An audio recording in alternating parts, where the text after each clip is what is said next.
I'm Leigh Brown. This is Crazy Shit in Real Estate. Today, we're going to talk to Mike Marshall. We'll talk about land use, land, and oddly enough, the McRib sandwich.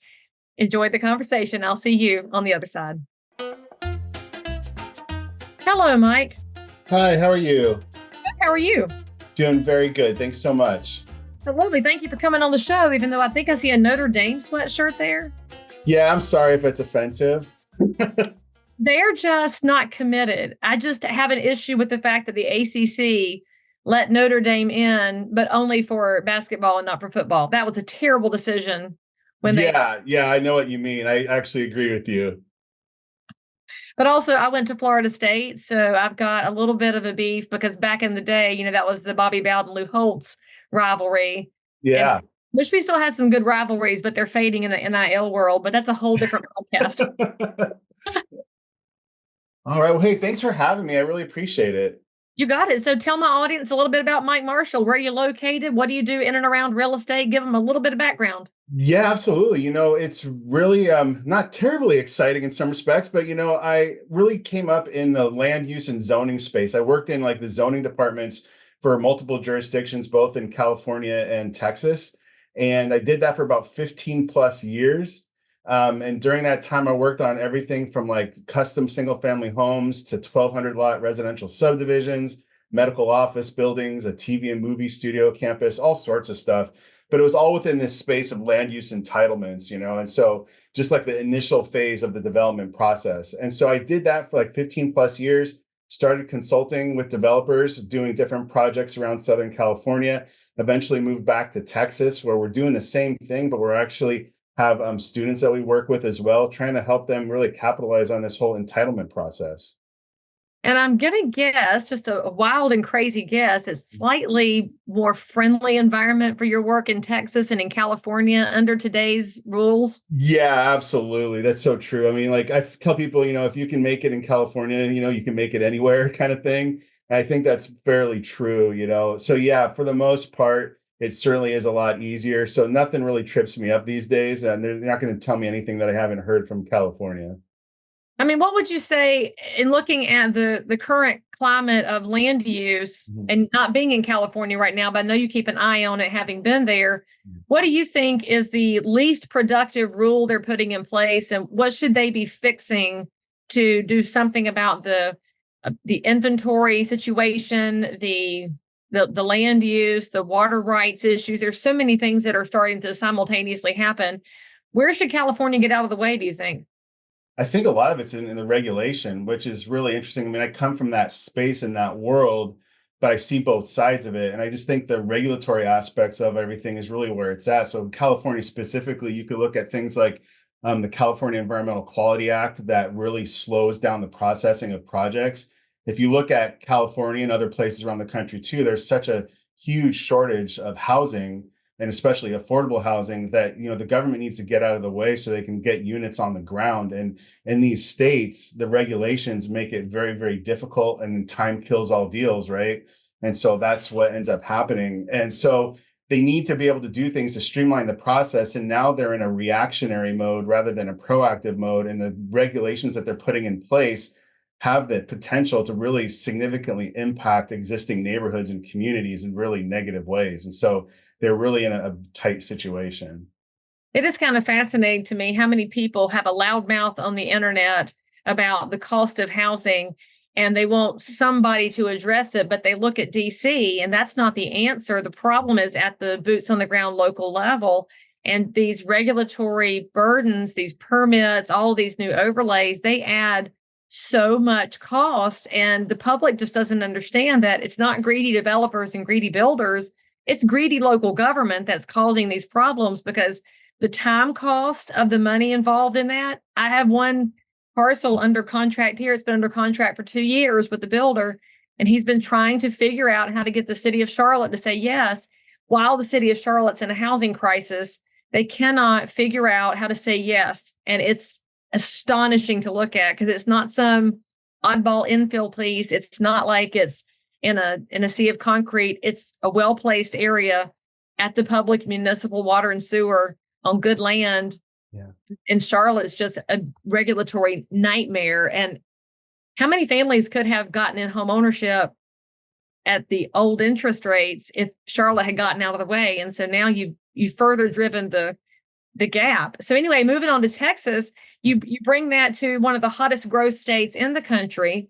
What are you seeing in the trends for development in Texas? Is there an appetite or a movement that's looking to pull the development back? Are you seeing some pushback at this point because of the sheer volume of growth? Yeah, it's interesting. I happen to live in East Dallas or east of Dallas, and that's probably one of the highest growth areas in DFW. And so it's like if I look at right out my window, what I see as the world is really not what I read about, in the newspaper and everything like that. So I see it a little bit differently in that respect. But I think the things that I start seeing as far as what's being successful is really anything that's affordable. So, I mean, whether it be manufactured homes, in some cases, even mobile home parks, or even the whole build to rent model is really popular here in Texas as well. I do not like build to rent. Just going to I'm tell not a you. fan either, truthfully. I mean, if you're not aware, friends, depending on where you are in the country watching this, or if you're a consumer, build to rent, we call them BTRs. It's essentially a community that looks like single family homes, but they're not for purchase. They're only for rent. And one that we have right here in Concord has about 100 homes in it. They're very lovely, traditional 2-story houses with a little vinyl, a little bit of stone, a little bit of color variation, little cul-de-sacs, and you would never know they're rentals. The problem that I have with them is that, first of all, people who live in a rental just don't have roots in the community. And it's not that they're bad. It's not that when you rent, you're something less than, it's just different than. And a BTR community is not allowing those people to dial into the community. And second of all, they're not building any financial future for themselves. They are paying rent, and the person who owns a whole community is building up the equity. So you find somebody that doesn't feel like they should go buy a home because this rental feels like single family. And I think there's an erosion of the desire for home ownership because of these neighborhoods. And that's just the Leigh Brown opinion on things, but it's a growing space. I think I think it started in Texas or Georgia. Those were the two big states where we've seen it crop up. Yeah, I'm not sure which one. It was one of those two, though. You're right. It is really popular. And for all the reasons that you mentioned, and then at least what I see out here in Texas, I do see a little bit of downgrade of quality of construction or quality of at least the facades and everything like that. So if you're like in the business, I think you can look at the two different products and you can go, okay, that one's BTR and that one's actually, fee for sale. You can tell the difference. And I think that does have an impact long term in terms of just the quality of the community. I guess I would look at that as the people who build to the code are not necessarily the buildings you want, because they are looking where the code is their line. Right. To me, code should be the baseline, and you want somebody that builds above code. And one of the easiest ways to look at that is the sheathing on a new house. Code requires some kind of sheathing. So a cheap builder will use green board. A good builder looks at green board and says, what? Never. And then they use some kind of good OSB. And so it's just an interesting difference in quality that I don't know that the public is trained to look for. And frankly, I think a lot of real estate professionals are not trained to look for that either, Mike. It's a little frustrating, but the longer you stay in the development and building side, the more you see these differences, and they really play out 10 and 20 years into the future. It's very, very true. You have to have that foresight. You have to be able to look forward. And unfortunately, that's just probably not human nature to begin with, but you have to train yourself to be able to do that. Oh, I like that perspective, to train yourself to look forward. I think that's something we need to do in 2024, since the year is starting off with a lot of, it's January and we've got all these crazy things already happening. Woof. All right. So talk to us a little bit about what you're doing right now, Mike. You said that is a lot of your past history and you're in a whole new space now. Talk to us a little bit. Yeah, so a lot of what I do right now is I kind of work with land investors and then also developers. And so people that are really needing to connect, right? So we have people with actual existing assets, that's our land investors, our landowners, and they're oftentimes looking to be able to maximize the value of their property, oftentimes by selling to a developer. But there's a disconnect there. It's an educational disconnect. Then it's also just a networking connection kind of issue too. So a lot of what we do is we go to developers and we determine what their criteria is for what they're looking for. And then we use these folks that we work with, the land investors, to go out there and actually acquire those properties and deliver it to the developers. And so that's a lot of what we're doing right now. So for example, like we have a 200 unit multifamily project in Florida that was a rezoning project. So we'll go in with the land investor, we'll actually rezone the project, and then we'll turn that over to a developer. So our whole model really is bringing it through the entitlement process and then selling it off to a developer. We're not developing it ourselves. We're just basically bringing it just a little bit before that and selling it off to the developer.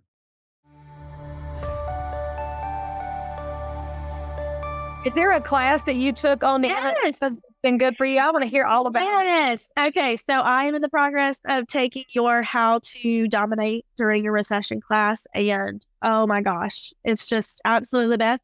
It's really helpful to understand and to know what it was like during the other recession, and to how to proceed. But also at the same time, in the back of your mind, remembering that every recession is not the same. So you have to be prepared, but you have to be flexible. So understanding, educating during this downtime in our market, educate, getting on top of that, and being prepared. So, take as many classes as you can, get involved with your association. Just really, diving in has been, I'm so excited to get it completed. But it's a great class.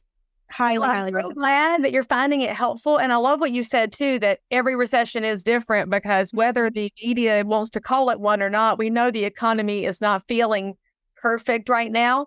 And when things feel, that's when we do more education for ourselves so we can give that education to our clients. And so thank you for those kind words. I can't wait to get the full review when you finish it. And by the way, friends, if you follow the link here, we might have a discount code to get you involved in that class as well. So you can join Mackenzie and get some education in your yoga pants in the evenings while you clients during the day. So thank you for that kind recommendation. I'm so glad you're enjoying the class. Yeah, you're welcome. So with your amount of expertise and land use planning across obviously different styles of local government, is that something else you're bringing to the table as people look at what their future opportunity is with that land? Because I think a lot of investors don't have the inside baseball on, first of all, what to ask and what to look for. And here you've got a wealth of experience in it. So where do you start them in that training and education process? Yeah, absolutely. So we start looking at, okay, well, what markets are going to be favorable for you to be able to endeavor in this? And really one of the things that we look at, and this is with all real estate, like everything follows job growth.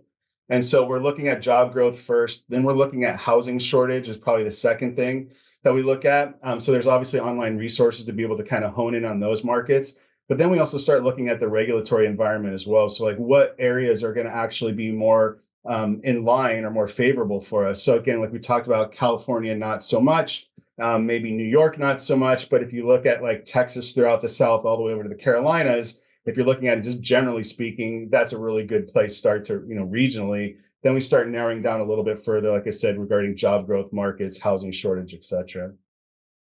So when you're looking at the land market, where do you see, and obviously you're working in a lot of different areas, where do you see the best opportunity? Is it in buy and hold in large parcels? Is it infill lots? What's your sweet spot right now?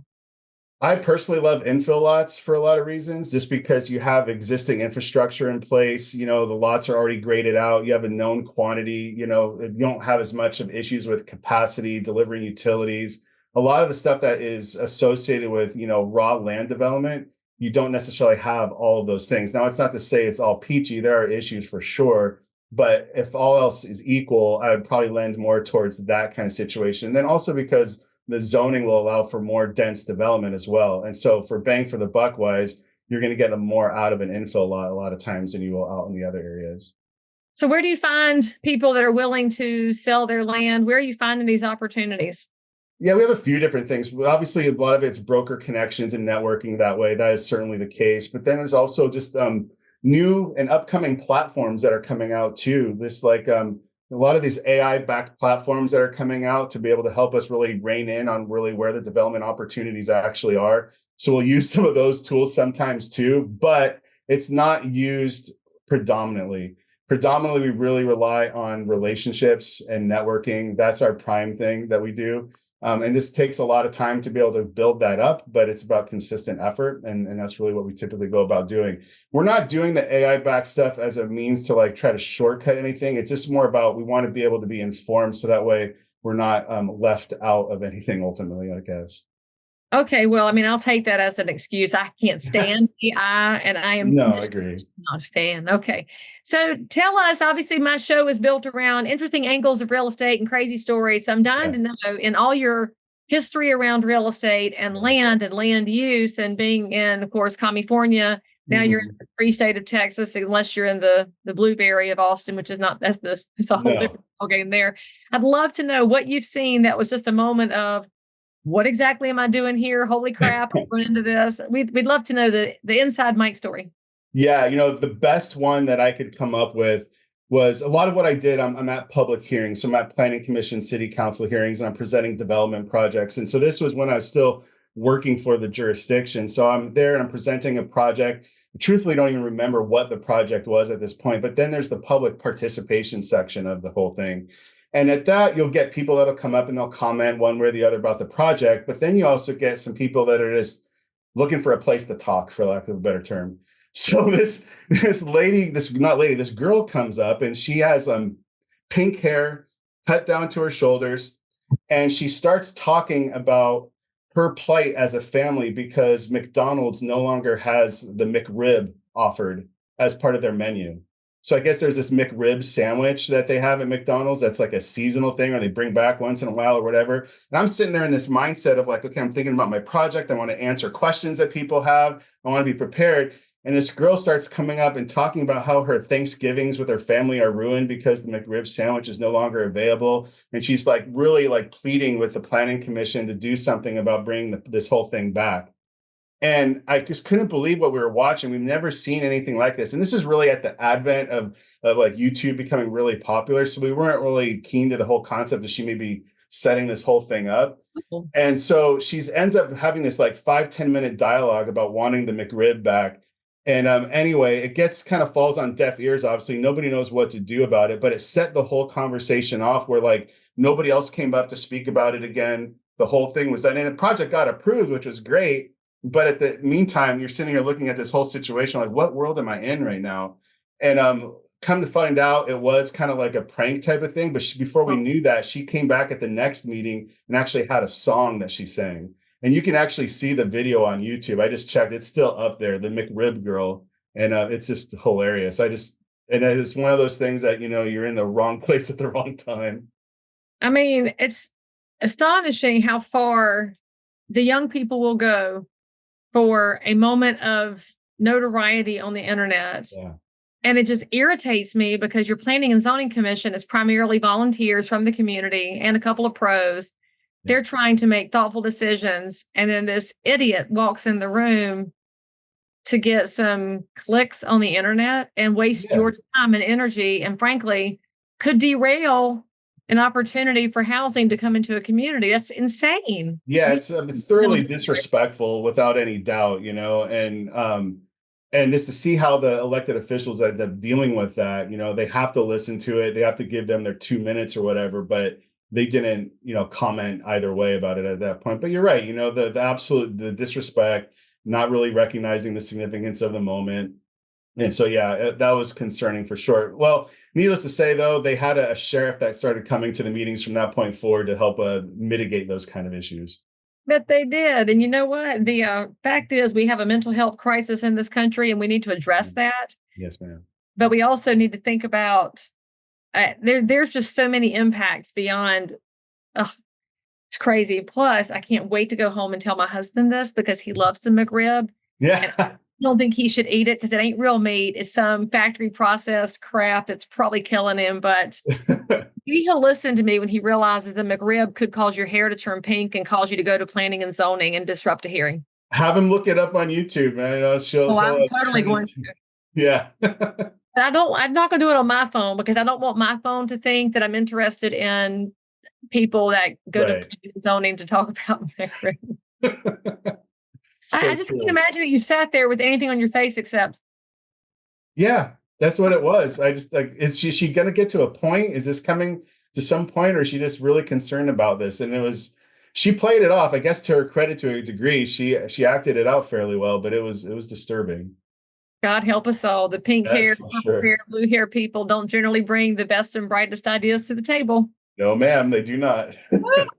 Although one of my agents, she did just dye her hair a beautiful shade of lavender, so she's exempt from this because it's very classy looking. So I guess there's Nice. different levels of colors there. So Mike, if somebody's interested in learning about the program that you have, finding out more about the land side, some good questions to ask, and basically get coached and mentored by you and your company, what's the best way for them to find you on the interwebs and follow up? Yeah, absolutely. Our website is tolosapropertygroup.com. It's TOLOSA propertygroup.com. You can find us on Facebook as well. Our Facebook group page is called Forced Appreciation Strategies. And those are the two best places to find us. Well, that explains the TPG behind you. Now I was sitting here wondering what it stood for, but obviously it's just your company name. It was nothing really interesting. No, it wasn't. I've had people guess and stuff. I've even told people it's the name of my kids, and now you just have to kind of guess what those are. But no, it is the company name. You're right. Well, because I'm middle-aged, I was going to say Thomas, Patricia, and Grayson, but that would obviously not be it. No, ma'am. Mike, thank you so much for coming on the show. And by the way, thank you for serving the community through one of the driest but most important areas, which is land use and planning and zoning. I think that's where all of our answers are going to be coming from in the next few years when we have this historic shortage of housing, and solutions have to be done by good, smart people who don't eat McRib. So thank you for being one of those people. Thank you so much. I appreciate it. All right, guys, tell Mike something in the comments. Preferably tell him not to ever eat McRib because it's terrible for him. And my husband will have to read those comments too. Subscribe for more, and we'll see you next time over here on Crazy Shed. So if you found value in this episode, please like and subscribe to this channel, turn on the bell, and catch another amazing episode by clicking above. Crazy Shit in Real Estate is also available on all of your normal podcast apps. So if that's where you like to hang out, go find me, click subscribe, and most importantly, leave me a review that says you think I'm awesome, my guests are awesome, or this content is just exactly what you were looking for. And then, by the way, if there's something you need, you want to learn about something, you can comment below anytime. You can also send me a direct message if you need to remain anonymous. No judgment. But anyway, I'll only judge if you forget to subscribe and click. I'll see you next time.